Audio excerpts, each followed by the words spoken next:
कधी विचार केलाय का? जुन्या बँक खात्यांमध्ये तुमचे पैसे अजूनही अडकले असतील तर? काळजी करू नका. आरबीआय तुम्हाला मदत करते. होय, बऱ्याचदा 10 वर्षांपासून न वापरलेली खाती निष्क्रिय मानली जातात आणि त्यातील रक्कम थेट आरबीआयच्या DEA फंडात जाते. पण चांगली गोष्ट अशी आहे की हा पैसा तुम्हाला परत मिळू शकतो. फक्त udgam.rbi.org.in वर नाव आणि मोबाईल नंबर टाकून तुमचं विसरलेलं खातं शोधा. खातं दिसलं की जवळच्या बँक शाखेत जा, आधार, पॅन किंवा कोणतंही केवायसी द्या आणि तुमचे पैसे परत मिळवा.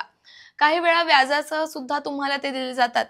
यासाठी आरबीआयनं ऑक्टोबर ते डिसेंबर 2025 या काळात विशेष मदत शिबिरेही सुरू केली आहेत. तर तुम्हाला वाटत असेल की आपलं असं खातं आहे, तर आजच प्रोसेस करून रक्कम परत मिळवा आणि अशाच महत्त्वाच्या अपडेटसाठी त्याचं काय महाराष्ट्राला फॉलो आणि यूट्यूबवर सबस्क्राईब करायला विसरू नका.